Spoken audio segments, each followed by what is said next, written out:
You're tuned into the Writing Community Chat Show, the live streaming YouTube podcast that brings you the stories of authors, screenwriters, and more. Indie or established, this show's for the community, and we invite you to be a part of it. Head to thewritingcommunitychatshow.com for more info. The WCCS. Together as one, we get it done. Hello and welcome to the Writing Community Chat Show.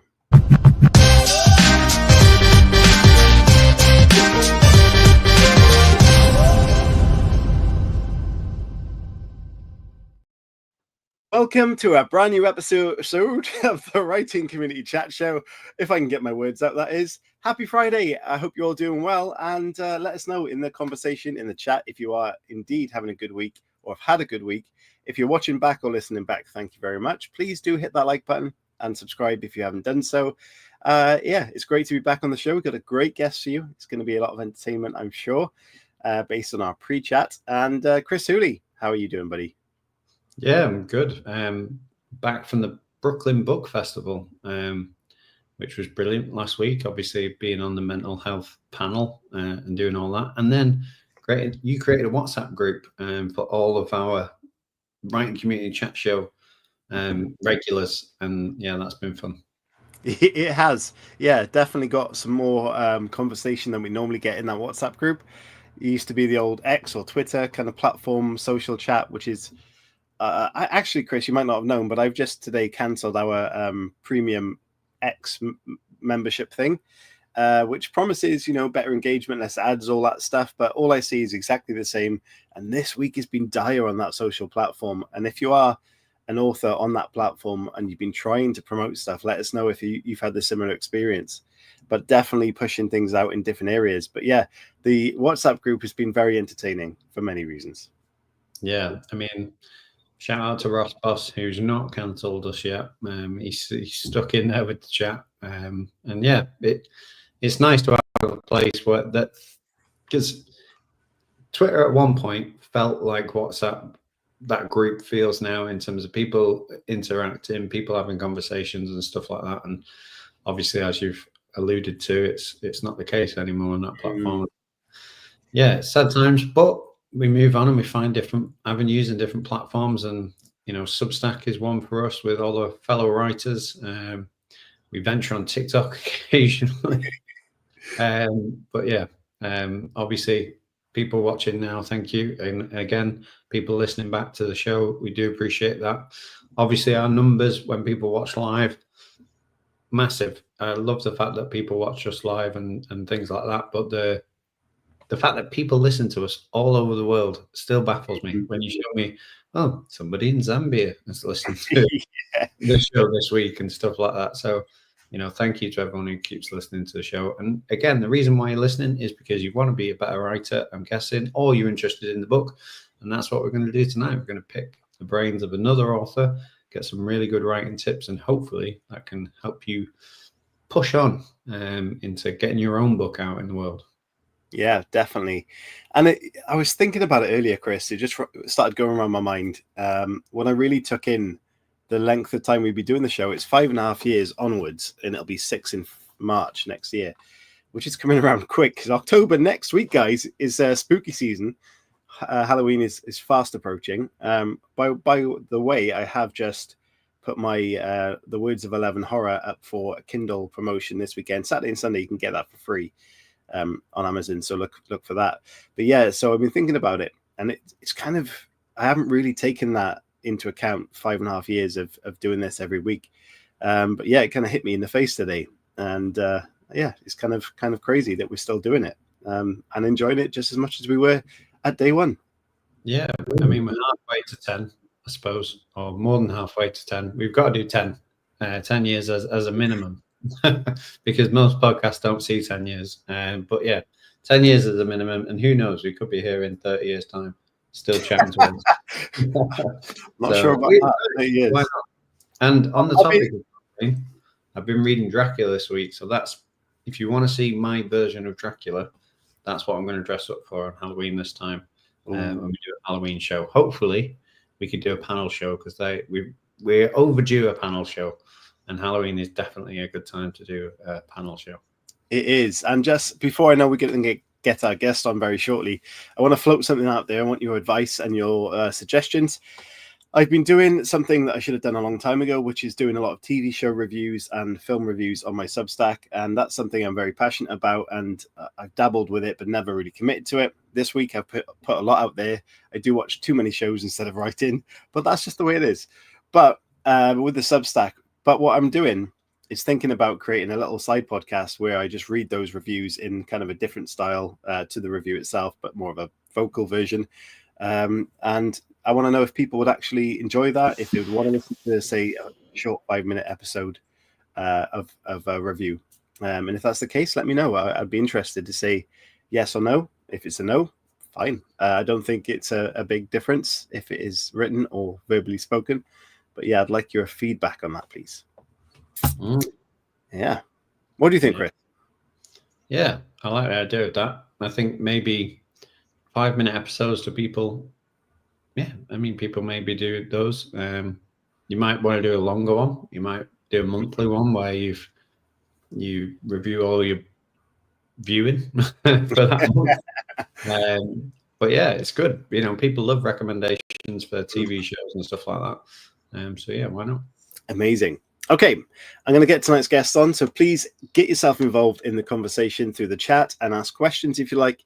And then also remember there's a dedicated section at the end for questions, but regardless, send them throughout the show. So I'm genuinely thrilled about our next guest, a former middle school teacher, so you know that she has the personality to handle anything. As teachers, we can agree with that statement, pretty much. She has channeled her love of humor into becoming a USA Today best-selling author of heartfelt and hilarious romantic comedies. Her debut novel, The Do-Over, was called A Pure Delight by Kristan Higgins and is even slated for translation into 3 different languages. Her latest book, The Fake Out, proudly presented above Chris Hooley's head, is jam-packed with cheesy pickup lines and the kind of laughter she strives to create in all of her work. She lives in Washington, is a mum of 4, has 1 cat, 2 dogs, and a very intense fear of poodles, which we are definitely going to ask her about. So please give a huge warm welcome to the wonderful, funny, and talented Sharon M. Peterson. Hello. Hello. Thank you for having me. I see that I should have really looked closer at the bio I sent you, because I have 4 cats now, and my latest book was The Fix Up, and The Do-Over is out in 5 languages now. So, oh my goodness! Well, that's my bad no, it's my fault. I'm sure I just didn't pay attention, so I'm sorry. Well, there's your update, guys, and I shall adjust things later on. Sharon, thank you so much for joining us. How are you doing? Doing okay. Doing all right this morning, or I guess it's afternoon right now. Yeah, just been up for a while, got the kids all to school, and we have 2 new kittens that one of them likes to crawl under my sweater and sleep. So she was there all morning. So it just prevents me from doing anything, you know. I suppose you could write in that sort of environment. Yeah, I mean, I could, but it's a good excuse, you know. Yeah, of course it is. Yeah, who doesn't like a snuggle on the afternoon on a blanket? Yeah, that's right. Brilliant. And you're still in Washington, I take it? Yes. Got that bit. Yes. Amazing. So, as always, what I love to do at the start of the show, and I ask every guest, unless Chris is doing the show on his own, and he can ask them. But generally, what is the writing situation like in your area? Do you link up with authors? Is it mainly online kind of situation, or do you actually go to any local events? Mainly now it's almost all online. We moved here to Washington State about 3.5 years ago. Before that, we lived in Texas for 20 years. And in Texas, I had like an in-person writing group and just a lot more connections with the community, bookstores. It was right outside of Houston, which is just a huge, huge area. So now we live in a much smaller town in Washington. And the month after we moved here, I got my first book contract. So it's just been like, and then I've published 4 books in 3 years. So it's just been like boom, boom, boom, boom, boom. I haven't had a chance to barely learn what street I live on. So, so yeah, almost everything, most of my writing connections are all online. I have done a couple of events, like at a couple of Barnes and Nobles, or there is a our library here does like an author event every spring. I've gone to that, but yeah, it's pretty much been all online. When in that process of books out, in that process you described as boom, boom, boom, boom, boom, is it a case of moving on to the next as soon as the last one is out and not actually taking the time to accept and appreciate what you've just done? Or are you so focused on the next thing, you just go and do it quickly? No, I'm never focused. I was diagnosed with ADHD 3 years ago, which makes total sense. Usually what happens is my books generally come out in June, and then in summer, the kids are all home, and it's really hard for me to actually get really good writing time in. I'm usually always thinking about the next book, but I don't really start writing it until about now.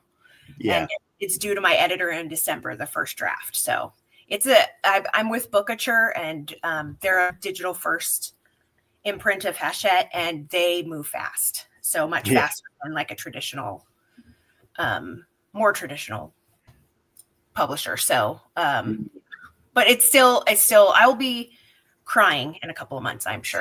Wishing I had started in June when the last book came out, but that's just not how it ever happens. So I imagine that having that deadline for some people is a real motivator, but some is kind of a daunting aspect or prospect. So which is it for you?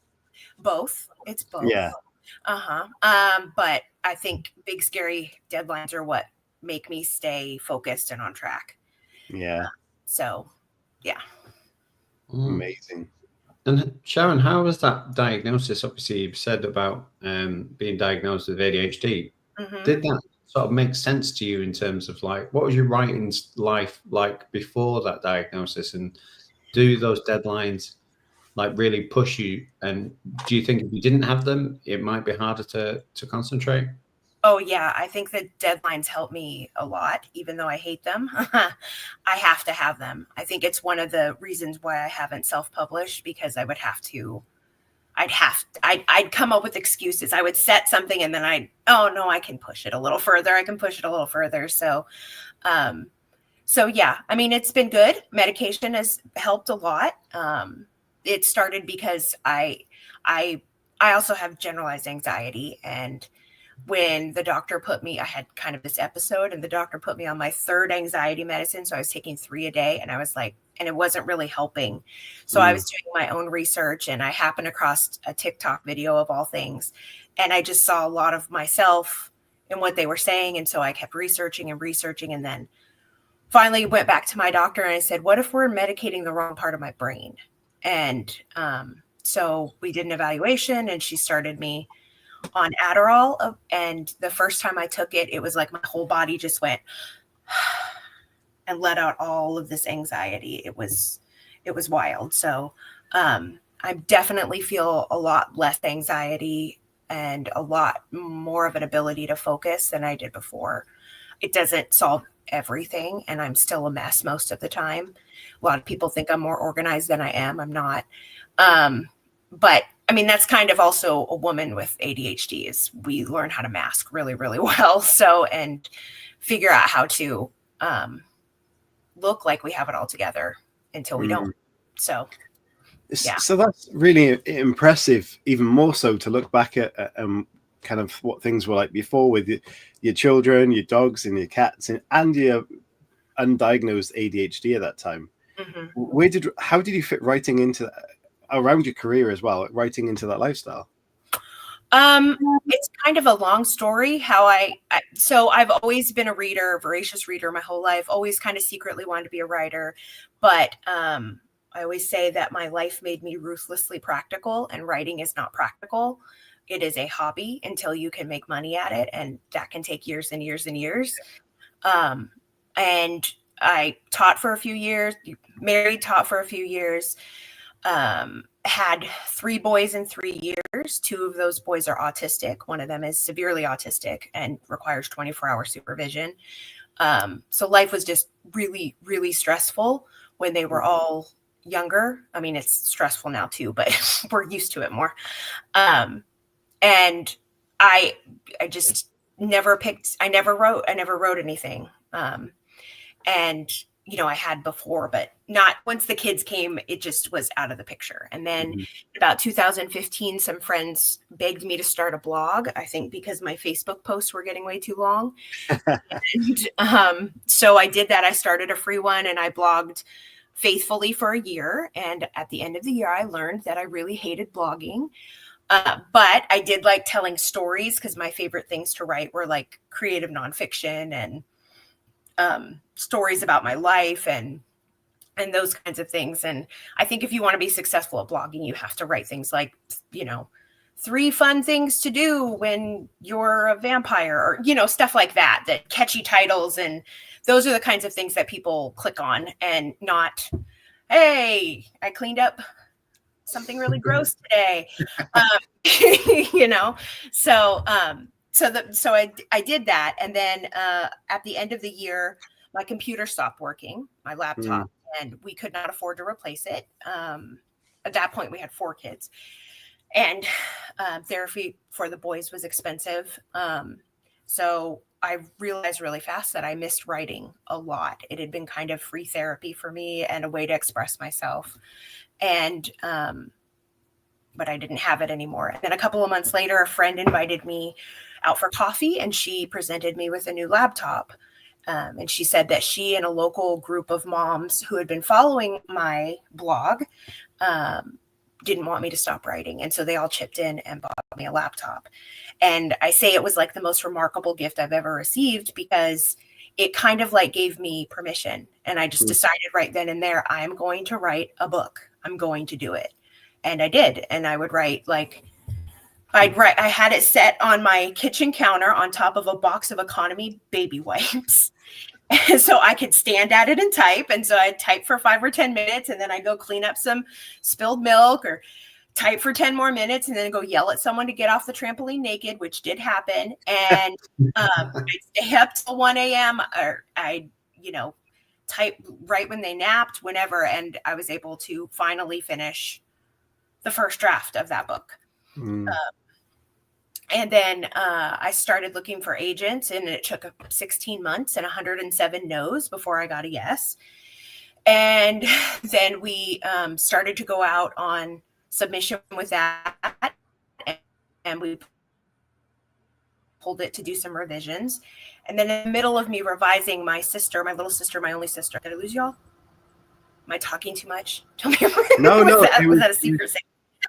No, it was glitching out for me. You were breaking up, but you came back. It was okay. Okay. So my only sister passed away, and she was like my best friend unexpectedly. And she was like my best friend. And I went through a pretty deep depression for about 6 months. And I think the only thing that kept me going were my kids and writing that book, finishing that book.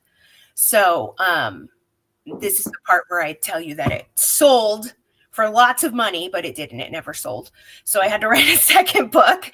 And that went out on submission in February of 2020, because my timing is awesome. And that was on submission for 2 solid years before Bookature picked it up. And in those actually, I went out in February of 2020. Then my husband was laid off his job in 2020. In August of 2020, his job of 10 years. Then he got COVID in October and had to be hospitalized. He's okay now. But that was just really scary, because that was like before vaccines or anything like that. And it was in the real unknown time. And then in January of 2021, my oldest son began having grand mal seizures out of the clear blue sky. And then in February of 2021, this big freeze came through Texas, and all of our pipes broke. And we had to live in a hotel for 5 months while our house was put back together. And so it was like a whole year there where I couldn't even read a book, let alone write one. So it's just amazing to see how the timing worked, because a few months later, my husband got a job here in Washington. We packed up and moved here. And a month later, I was signing a book contract. So it's been kind of a wild 10 years now since I started first writing that first one. So yeah. Wow. Yeah, it's amazing. Apart from the blogging, but when you started pitching your books or looking for an agent, you mentioned over 100 no's. So many people would give up way before that.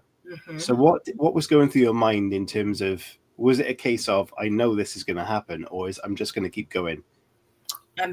We don't say stubborn in our house. I'm very steadfast. But I just perseverance. And I think people do give up too soon. Like they get those first no's and they're like, no, I'll just self-publish, or no, I'm just done. I'm not meant to be a writer. But statistically speaking, it takes about 100 no's before you get a yes when you're querying.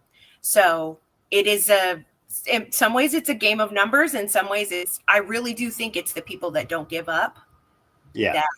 That perseverance is like 90% of it. So, yeah. So with that then, obviously you talked about how hectic and difficult your life was. What drew you to romantic comedy? Because I should imagine that's difficult to write at the best of times, let alone some of the hardest times. Well, I always joke, I say that my favorite literary quote of all times is from The Grapes of Wrath, which is the most depressing book of all time. But the quote is, it was her habit to build up laughter with inadequate materials. And I always say life has given me a lot of inadequate materials. So the way that I deal with life is I have to laugh at it. I have to find the humor in it. Or I would be curled up in the fetal position somewhere. So for me, I've always been a lover of romance. And I think there's two reasons why I'm really drawn to the romantic comedy. One, because I think laughter is very hopeful. If you can laugh in the middle of a situation, not all hope is lost. And romance is the same way. You know, you always get that happily ever after, and there's hope in that. Like the future is looking good. So I think for those two reasons. And I also think I've kind of sort of been, laughter is a gift. Like it's a gift for you to laugh at things. Apparently, like women who laugh more get pregnant faster. That's a real statistic.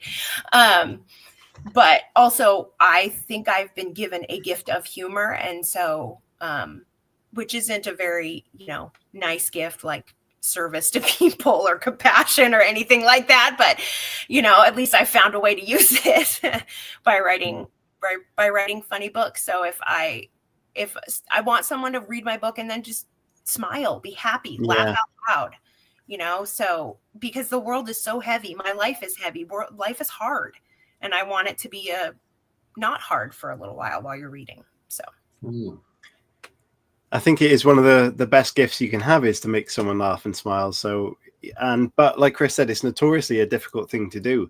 Is it something you had to work on, as in practice, trying to make the scenes funnier and go back and revise them? Or is it a natural process for yourself? There was one book I turned into my editor, the first draft, and I remember writing to her, I'm sorry, I don't think this is funny. I don't think it's funny enough. And then she wrote me back and she said, I don't think you realize how naturally funny you are. And it's a lot funnier than you think it is. So I think I'm not trying to brag here, but I do think it comes naturally to me.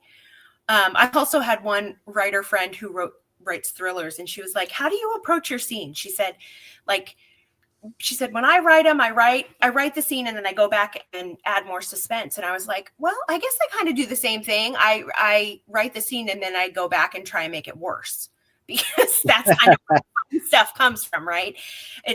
Because, with rom-com, you can have a lot more fun and be a little more silly and stuff like that. So, so you kind of make the situation worse, but funnier. So, yeah. Sharon, there's so many rom-coms in the world, and TV, film, books as well.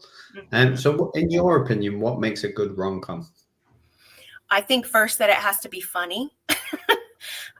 It's romantic comedy.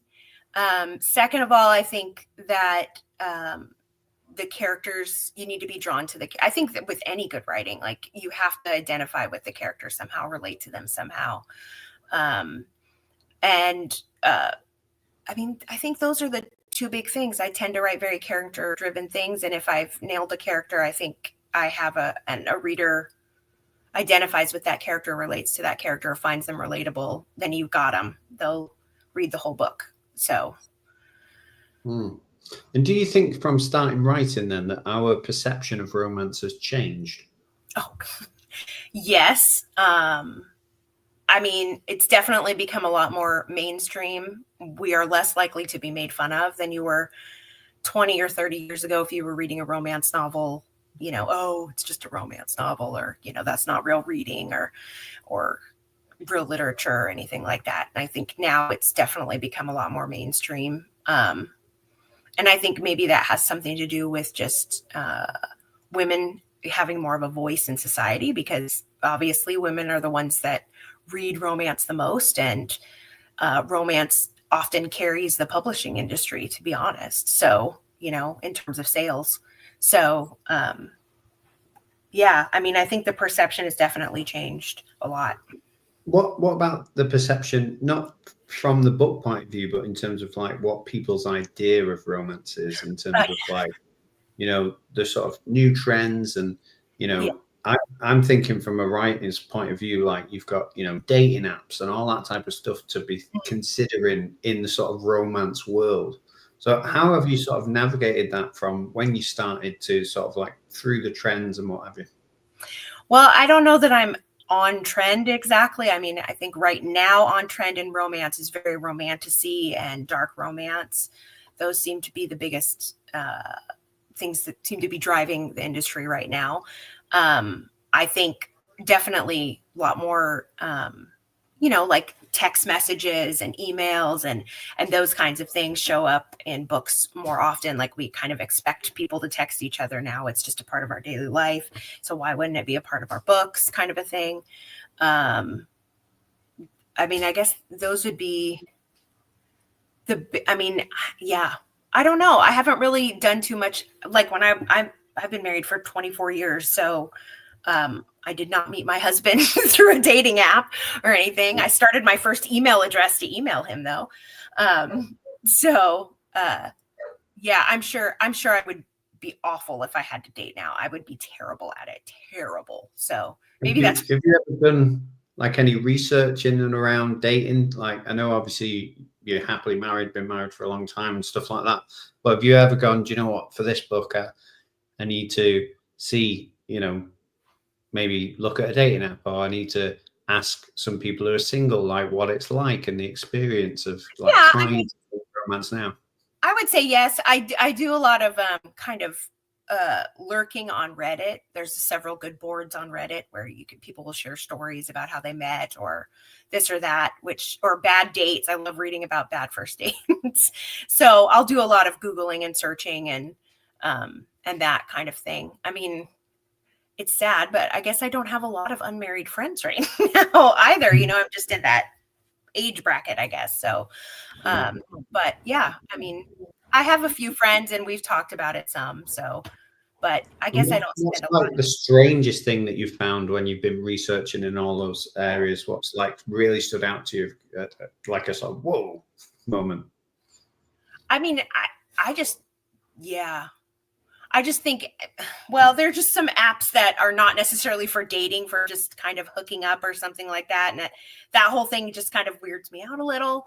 I also write closed door romance or clean romance. It's kissing only, whatever you want to call it. So I don't really get into that side of things very much. And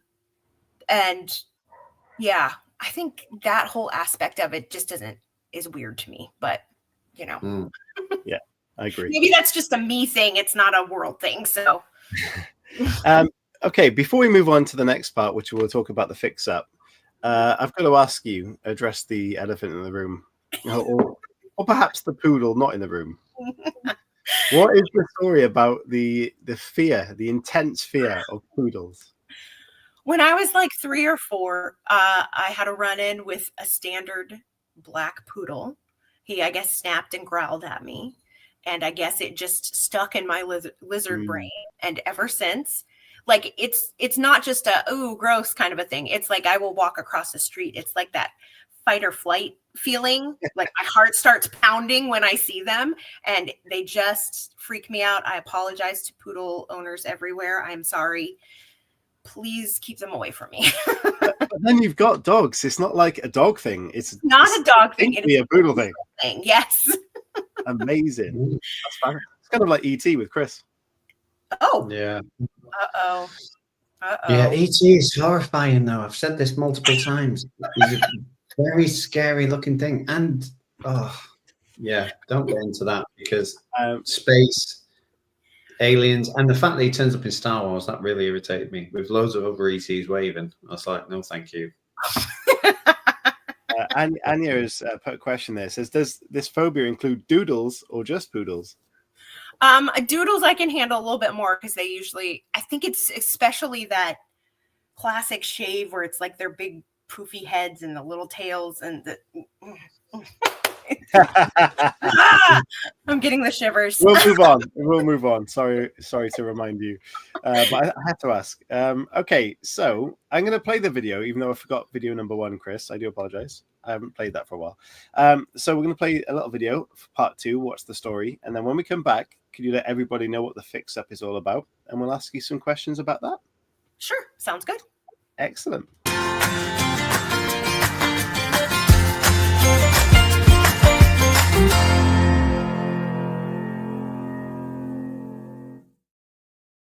So Sharon, the Fix Up, can you let everybody know what that's all about, please?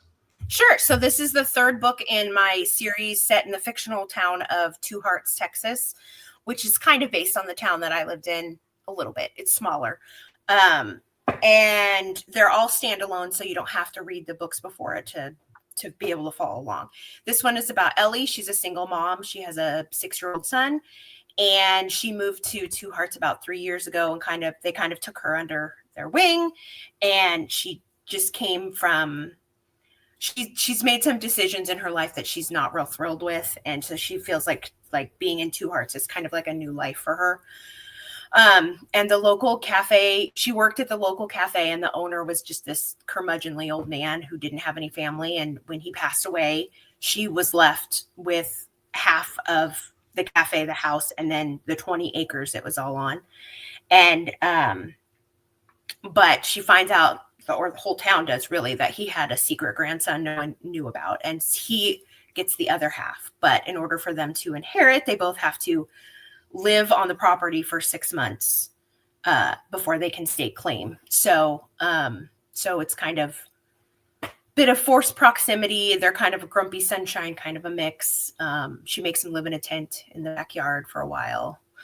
And yeah, he fixes things around the house, and she has ADHD. She was diagnosed as an adult. So this book was in some ways really, really, really hard for me to write because I identified so much with her in certain ways.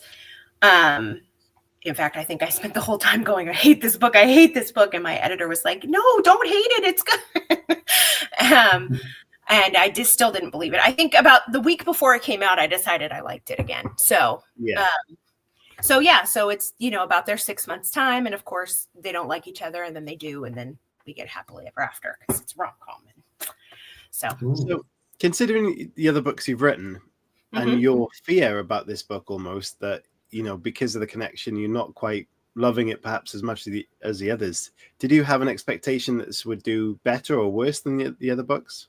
Oh, I always think they're going to go terribly wrong. Always. Yeah. I always, I really struggle with confidence when it comes to that. Like I always, before a book comes out, the anxiety is nuts. Like if a book goes up on NetGalley or anything like that, I try to avoid the reviews as much as I can until I can't stand it anymore. And then Halo said this book sounds fantastic, and based on what you just said, I'm going to read you 2 reviews or parts of. So yeah, this will help your confidence. I haven't picked anything out bad because there wasn't any. Of course, I wouldn't do that anyway. But I've read all of Sharon M. Peterson's books now, and I think unwittingly saved the best till last. The vivid character descriptions and use of humor made this a real page turner. Great 5-star review there. What I want to ask based on that is that you mentioned the characters earlier, but the vivid character descriptions, how do you approach writing such complex characters and describing them vividly without being too perhaps overly descriptive? So I write in first person, just one point of view. And although I say I am not a plotter, I do think that I think about it for months and months ahead of time. That character lives in my head, and I will take that character places with me and do silly things like, we're waiting in line at this grocery store. I wonder what Ellie would be doing right now, or what Ellie would be thinking right now. And so there's a certain point when I'm writing the rough draft, usually about 30% in, where it just suddenly clicks, like it all comes together. And then I almost feel like she takes over, and I'm just writing what she tells me to write. So, and I think as writers, we should always know way, way more about our characters than ever makes it on the page. And I think that's how you give them depth and make them feel more real. That they, broke their arm in the ninth grade, climbing out their window to meet a boy.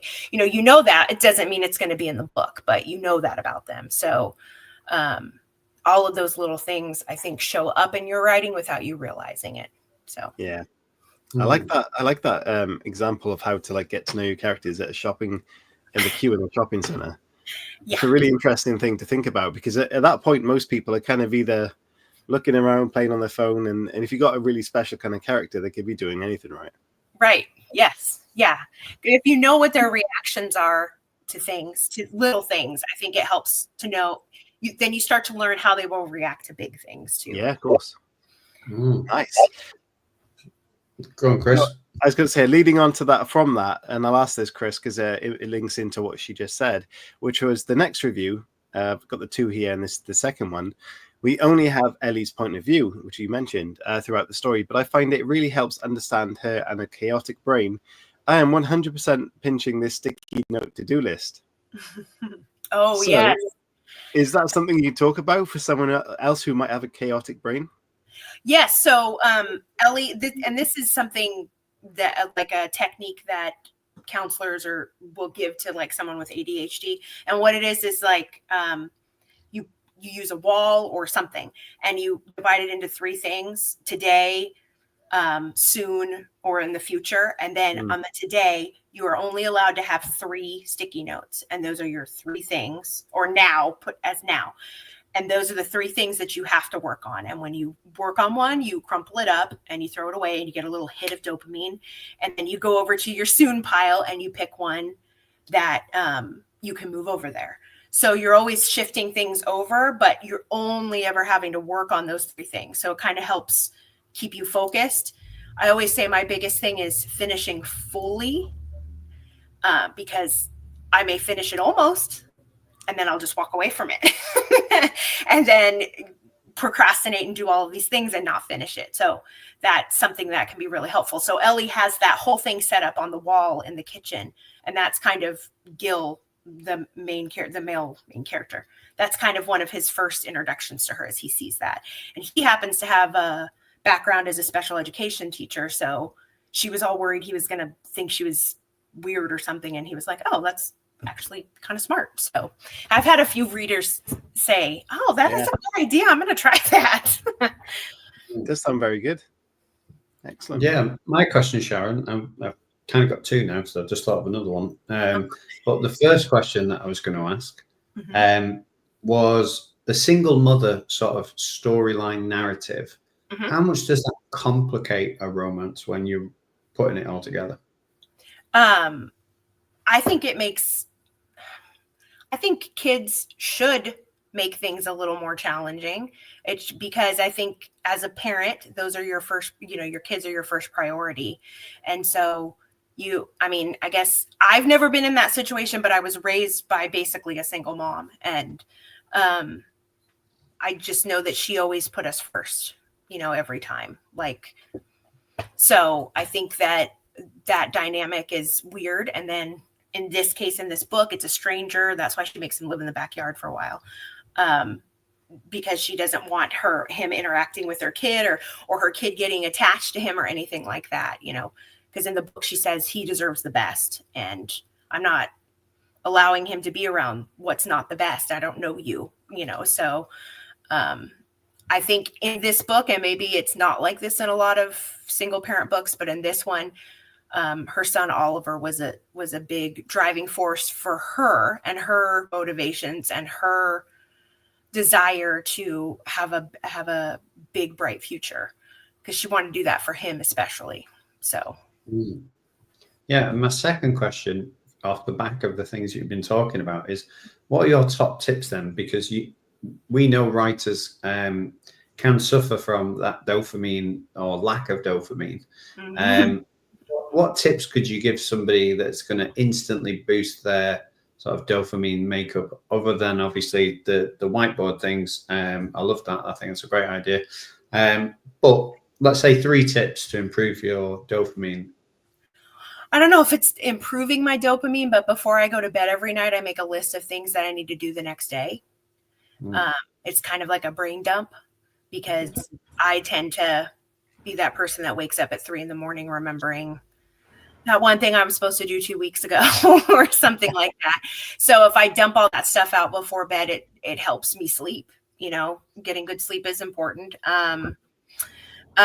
In terms of just like really practical things that help me when I'm writing, I turn off the word count on Word when I'm writing. I don't want to see how many words I'm writing because it stresses me out. I use the focus button on Word, which not a lot of people know about, but it makes Word your complete screen, takes away all your tabs and everything. So you can't see anything but what you're writing in front of you. And setting an alarm.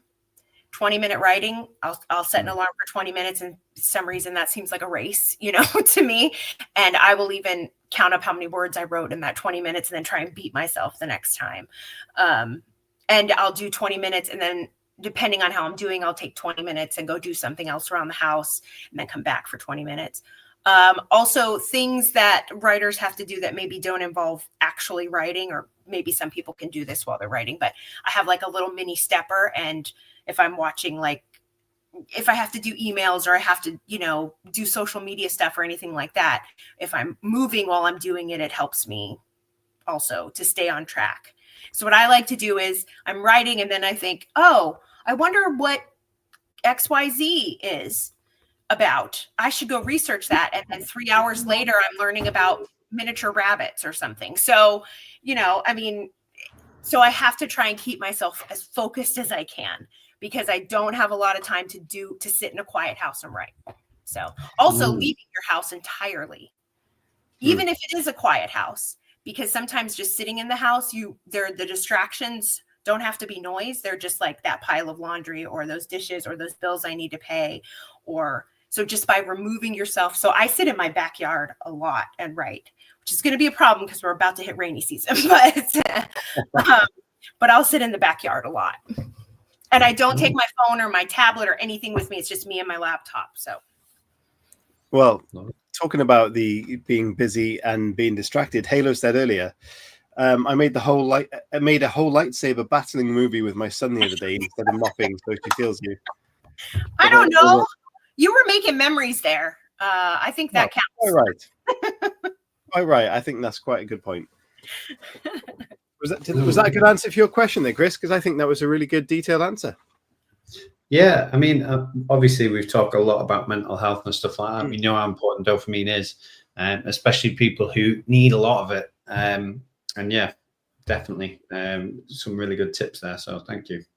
Excellent. Okay, so those that are watching live right now, we're going to ask our staple questions very shortly, and it's a chance for you to send in any questions you might have. If you do have them, please put them in the link right now, in the link in the description, in the comments, in the chat, whatever the case is there, and we'll get them on screen. But before we do that, I was going to ask you something. Oh yes, okay. Do you have a favorite romantic comedy movie?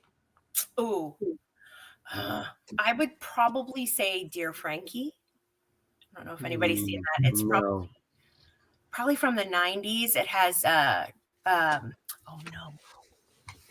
Gerard Butler in it, and he's like a salty sea captain. It takes place in contemporary times, but it's this woman who has a little boy who's deaf, and the father just ran off or whatever, but she's told him his whole life, no, he's just away, he's coming back. And so she's been writing letters as the father to the son. And I can't remember. It's been so long since I've watched it now. I need to rewatch it, obviously. Anyway, she ends up talking Gerard Butler into pretending to be his dad while he's there. And it goes from there. So I really love that one. And then Seven Brides for Seven Brothers is my favorite movie of all time. So, and obviously it's a classic. So Brilliant. Yeah, Gerard Butler definitely looks like he could play a salty sea captain. Yep. Chris, do you want to talk about your favorite romantic comedy? Because you always want an opinion on that film. It's not really a romantic comedy. See, Sharon, people give me a lot of stick for liking La La Land on this show. And I say it's a really good depiction of love.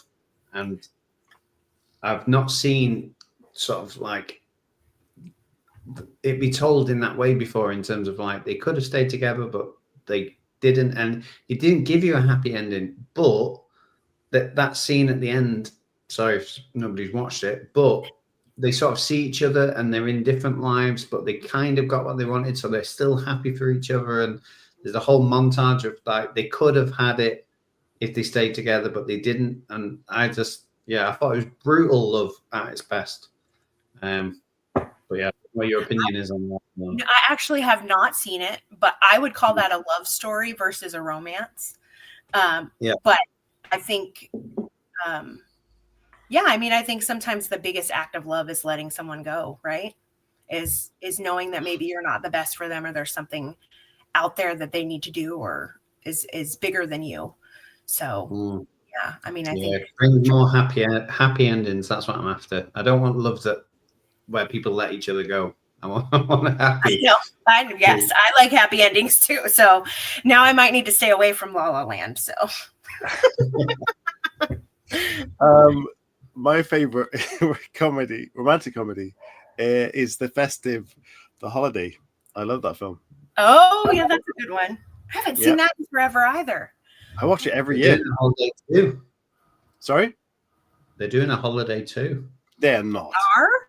Oh, yeah. Oh, that's just going to ruin things. Yeah. Maybe. You never know. It could be good. It's because they want another. They've probably pre-built a building in a nice Cotswold area, and they're gonna rent it out after the film's been made and make a lot of money. That's probably what the case is there. Because that holiday, the cottage in The Holiday is rented out all year round still. Anyway, okay, so let's move on to part 3 of the show. Otherwise, we'll talk about random films all afternoon, which is fine. Community questions, please send them in, and we will get our staple questions asked, and then we'll ask your questions straight after that.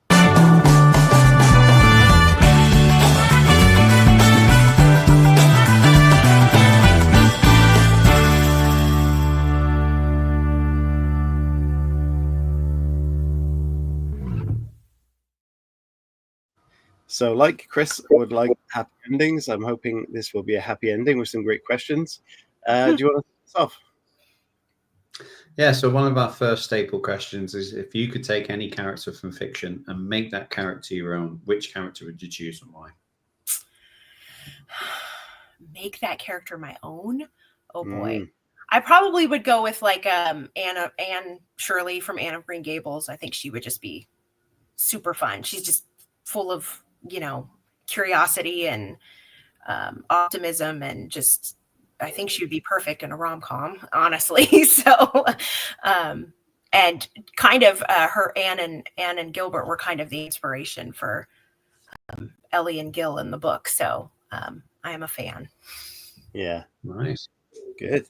If you could change the ending of anything, whether it be a TV show, a movie, or a book, what ending would you choose and why? Well, so many TV shows. Game of Thrones was awful. Dexter, awful. How I Met Your Mother. That was awful. I hated the ending to that. In fact, I refused to watch it. There is an alternative ending on YouTube. So I refer to that one. And also in terms of books, I love this book. Love it. Love the book. Love the movies that come out with it and everything. Little Women. But I kind of the ending of that was kind of frustrating. Like who everybody ended up with just didn't seem happy in a lot of ways. Like Lori was in love with Beth, then Beth dies so that he marries Amy because she was in love with him, and Joe didn't, and Lori was in love with Joe, but Joe gave him up for Beth, who died. And I'm sorry if I'm ruining the ending for anybody. And then she ends up with a grumpy professor. So I don't know. It's not how I would have written it. Damn it, that's the wrong way. Yeah, great. Nice answer. Brilliant. So we've got some questions. I'll ask the first one. So thank you, Chris, for this. Have you always wanted to be a writer? Who were your influences when you started out? Definitely always secretly wanted to be a writer, but I never said it out loud to anyone. Because I didn't think it was practical. I didn't think it was something I could ever do or accomplish. So yeah. And I think, in terms of influences, in terms of like the rom-com arena, I would say Kristan Higgins was a really big influence for me.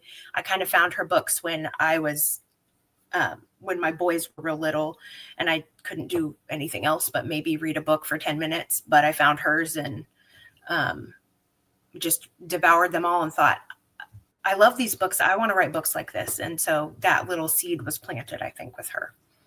Nice. Mm-hmm. Cool. Thank you for that, Chris. Anya says, are there any unrealistic depictions of ADD, ADHD in the media that you find problematic? Do you find it problematic when people misrepresent? I mean, sure. Obviously, I think women with ADHD are way misrepresented and underrepresented in terms of, media. I think that for women, oftentimes ADHD is very internal. It's very, very much anxiety and having the 12,000 tabs open in your brain kind of a thing.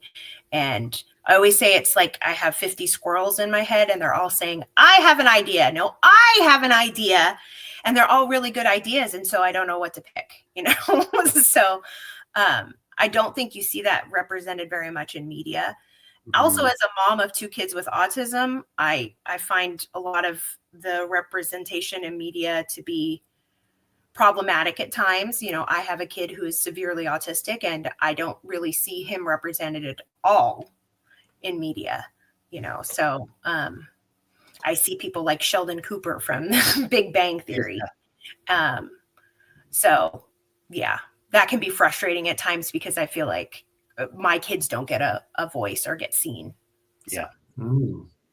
I want to follow on question to that, which is, as a woman who found out that she had ADHD later on in life, were there sort of any nagging thoughts in your brain to suggest that that's what you thought you had? And what might you suggest for someone in a similar situation who hasn't quite got that diagnosis yet? I think I never really considered it for a while because we always see ADHD represented as that kid that's bouncing off the walls, and that was never me. I was an excellent student. I never got in trouble. I for the most part, I guess I would be deemed successful. I was a teacher before this. I can write books.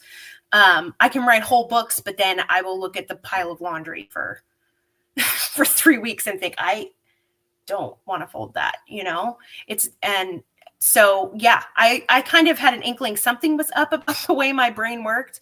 I think when my sister passed away, it was kind of a breaking point for me and it really brought a lot of things out. And I've told my husband this, I think my brain kind of broke, like all of those things I've been doing to sort of keep it together and all the strategies that I had been using and didn't realize I was using, they just were gone. And my executive function just plummeted. And so I struggled for those 6 years trying to kind of do life and keep it together. I have no idea how I write books, guys. I have no idea. Powered by squirrels. Yeah. And the fear of poodles. Yeah, so did you have any advice then for someone? Because I'm, I hope she doesn't mind, but my wife has mentioned that she thinks that might be the case for her, and she's perhaps, I don't know, maybe a similar age to when you found out. I'm not sure. I don't want to suggest an age of anybody. But so, what would be the next step for someone like maybe in that position? At the time, I was working with a counselor anyway, so I brought it up to her first. Also, I mean, I have 2 kids with autism. I have another son with dyslexia and dysgraphia. So we're a little bit of a neurospicy family as it is. And that had to come from somewhere. So, I love that phrase, neurospicy. So I wondered for a while, kind of, and then I started to see like little videos on TikTok or something like that. Someone would talk about having ADHD as a woman, and I was like, oh, wait a minute. And then I saw this one about highly successful women with ADHD. Yeah. And it just kind of like it stopped my heart for a minute because everything she was saying sounded exactly like me. Mm-hmm. But so I was working with a counselor, and she was like, I think you should get tested. And I'm very grateful to have a doctor that actually listens to me, and she's been more than willing to work with me. And so we got an evaluation, and she started me on medication, and it's helped a lot. Yeah. Brilliant. Yeah. Brilliant. We've got another question from the audience. So thank you, Halo. What book was the most formative to you as a kid, a teen, and an adult? Oh boy. I always struggle with these questions. I always say that, like, I don't have a favorite book because there are too many good ones, and I don't trust people that have a favorite book. But I would say I discovered, I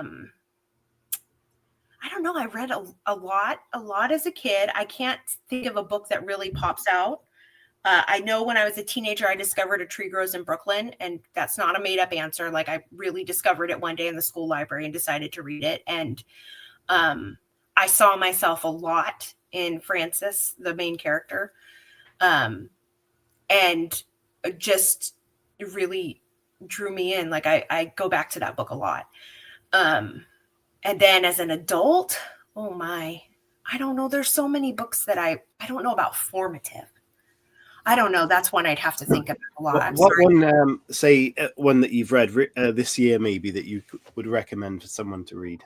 Oh, I read The One by, is it John Marr or Mars? John Mars, yeah. Yeah, I just read that one, which is out of my typical genre, but yeah, that one was good. I walked around all day asking people, what would you do if there was DNA that told you who your perfect match was and you were already married? So that one stuck with me for a while. I'll show you that. Oh, look at that. That's it. Yep. So we've interviewed him plenty of times at the Harrogate Crime Writers Festival. He is a lovely, lovely man and a great author. Awesome. A little twisted in the head, obviously, but awesome. Oh, yeah, definitely. Yeah, his books are like Black Mirror novels. Yeah, they're brilliant. Yeah, very, very, very like. I love when there are books like that make you just keep turning the pages and keep turning the pages. So, yeah, it was very, very thought provoking for sure. Yeah. Brilliant. Amazing. Okay, we're go. Yeah, go on, Aga. Yeah, I was going to say we've got like 2 minutes left. So, Chris, if you want to finish this off with the morbid question, we'll then find out where people can find and stalk Sharon, and then we'll wrap it all up. Yeah, so the morbid question is: you're on your deathbed, you're looking back at your writing career. What would you be happy with? What is success to you? If I'm looking back on my writing career, I would just be. Honestly, I'd just be thrilled to know that I made people smile. I made them laugh. I made their day a little bit better because they read one of my books. That would make me happy. Yeah. Nice. I mean, aside from dying and stuff. But... Yeah, well, yeah. I made someone smile. It's okay. Yeah. Yeah. A bookish redhead just commented, "I'm so disappointed. I just saw this was happening there now." She almost said that in a Welsh way. But there you go. Yes, it's there to watch back and listen back. Don't worry. Yes, it'll be a replay. You can watch the live replay straight away on YouTube, but it will be dropped later on as well, and the podcast will be over the weekend. So just to wrap it up, then, where can people find Sharon on social media? Where can they stalk you, and where can they buy your books, including The Fix Up? All of my books are available on Amazon. They all have audiobooks also, and they're all on Kindle Unlimited. If you have that, you can stalk me. That's funny. Instagram is where I am a lot. So it's just search for my name. And then I do have a TikTok account. I'm sorry in advance. And then my website, SharonMPeterson.com. Oh, and Brilliant. just before we do finish, then, what can people expect next? I'm working on another book set in two hearts, and it's about two characters that you've met in the three books. So I think people will be excited that they're coming back. So, ooh, lovely. Mm-hmm. Brilliant. Yeah, for me, I want to say thank you so much. You've been a very great person to talk to and interview, and the story you told about what you've been through, and you've still managed to juggle everything and get the words on the page and get the stories out there, and the success you've had is amazing. So thank you so much for sharing all that with us. I've really enjoyed it. So for me, thank you. I'll pass you over to Chris. Yeah, no, I was going to say, obviously 5 book children and 4 actual children. That is a busy schedule. So yeah, just congratulations, and I hope more keep coming. Not necessarily children, because they can be hectic. But thank you all so much. It's been lovely talking to you, and yeah, you guys made it easy. So hopefully I didn't over talk. I know I can talk too much sometimes. So not at all. Bookish Redhead, just before we go, says hoping it's the best friend. We don't give any spoilers away. It's Iris. It's Iris. Oh, there you go. It's exclusive right there. Anya says, great show. Thank you for everybody tuning in. And hopefully you're going to have a cracking weekend, and we'll see you next week. But in the meantime, make sure you get your writing done. If you're a writer, if you're a reader, support your authors. Get on their social media, give them a shout out, share their stuff and all that good stuff. But go and find The Fix Up, pick that up, and leave Sharon a review. Even though she doesn't like to read them, we'll send them on to her. But yeah, from us, it's goodbye, and stay safe, everybody. Enjoy your weekend. Bye.